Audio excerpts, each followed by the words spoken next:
In this video, we will show you how to install a level DesignRail aluminum railing with CableRail Infill. The concepts in this video can be applied to other DesignRail configurations. Please watch the video in its entirety before you begin your installation project. We also recommend that you download and read through the installation instructions on our website.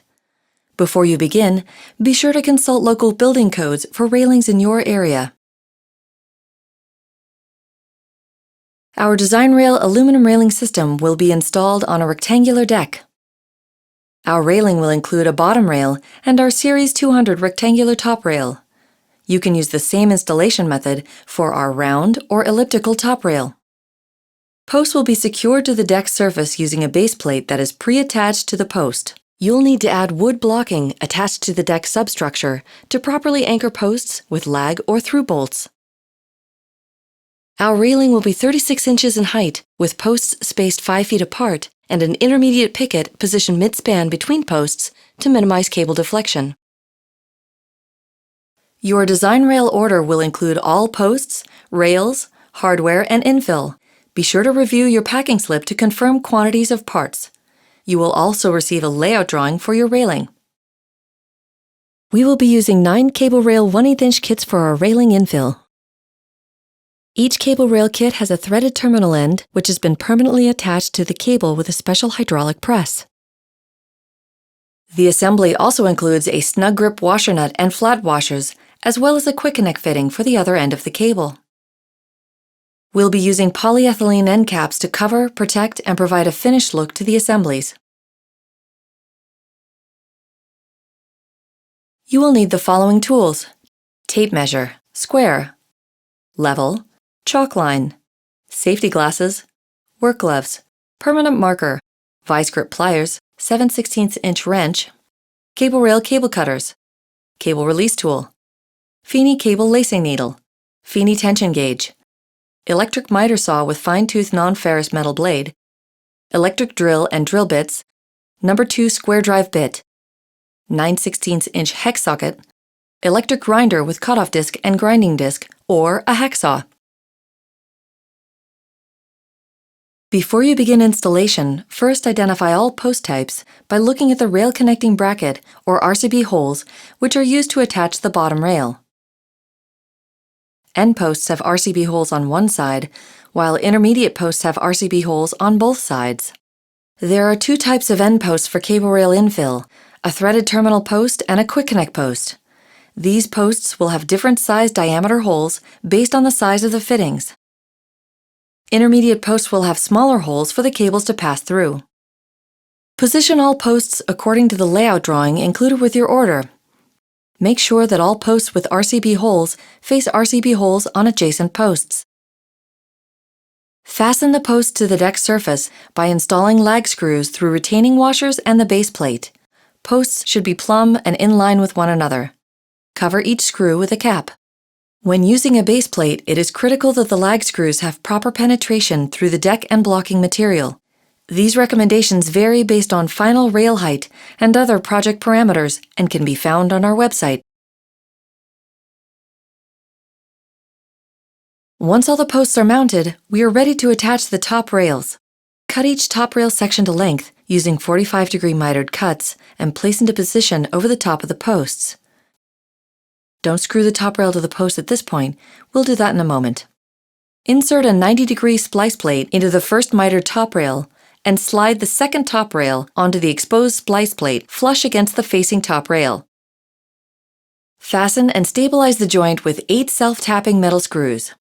Continue assembling the top rail, making sure that all splice plates are inserted and fastened to top rail sections as each new top rail section is added, ensuring all seams are flush. Attach the decorative end plates to all exposed top rail ends using 2 number 8 flathead sheet metal screws. Now fasten the top rails to each post using 2 self-tapping metal screws. Each corner and end post will require 2 screws. Be sure that the screws run through the top rail flange and into the post. It's time to assemble and attach the infill panels between each set of posts. You'll need the intermediate pickets, rail connecting brackets, top rail infill inserts, and bottom rails. Locate the rail connecting bracket or RCB holes at the bottom of each post. Attach an RCB to each post with the open side down, using the included number 10 and number 12 self-tapping metal screws. Posts are pre-drilled with pilot holes for the screws. Attach all RCBs to all posts. Measure the distance between each set of posts just above the RCBs for the bottom rail length. Trim each bottom rail to 1/16 of an inch less than this measurement. Next, measure the distance between each set of posts just below the top rail for the top rail insert length. Trim the top rail insert to 1/16 of an inch less than that measurement. Now we attach the intermediate pickets to complete the infill panel.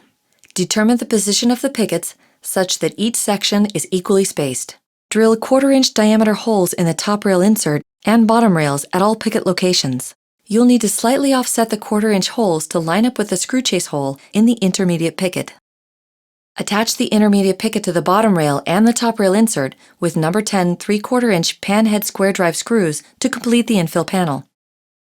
Install this infill panel by first tilting in the bottom rail onto the RCBs and then rotating the top of the panel inward.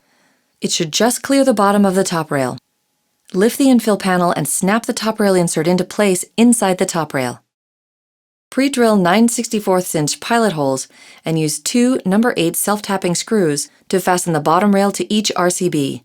Be sure to slightly offset opposing screw holes so that the screws do not hit one another inside the RCB.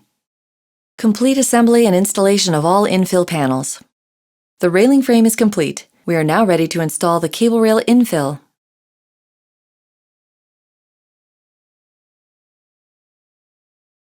Insert the threaded terminal fitting into the threaded terminal post and secure it with a flat washer and a snug grip washer nut. Spin the nut 2 to 3 full turns or until you feel resistance from the snug grip threads. Next, we lace the cables through the other posts. We recommend using our lacing needle for smoother threading through post holes. This prevents cable strands from catching on the sides of the post holes during installation. Lace the cable through all remaining posts and pickets, continuing around the deck. Finally, lace the cable through the quick connect post and remove the lacing needle. Cleanly trim the end of the cable. Attach a flat washer and a quick connect fitting onto the end of the cable and slide the fitting into the post. The special spring-loaded quick connect jaws only allow the fitting to slide in one direction and will automatically grip the cable. If you make a mistake, don't panic. You can use our quick connect release tool to disengage and remove or readjust the position of the quick connect fitting.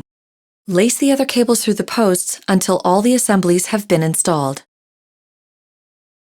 After all cables have been laced, we take the slack out of the lines.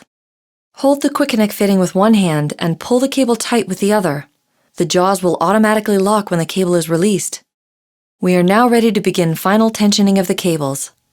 Return to the threaded terminal post and grip the hexagonal shaft of the threaded terminal fitting with a pair of vice grip pliers to keep it from spinning. Tighten the snug grip washer nuts with a 7/16-inch wrench to adjust the final tension in the cable. Be sure to follow the recommended tensioning sequence to help minimize stress on the railing frame and easily adjust uniform tension across all of the cables. Start at the center cable and alternate until all cables are tightened. We do not recommend using electric or pneumatic tools to tighten the snug grip washer nuts.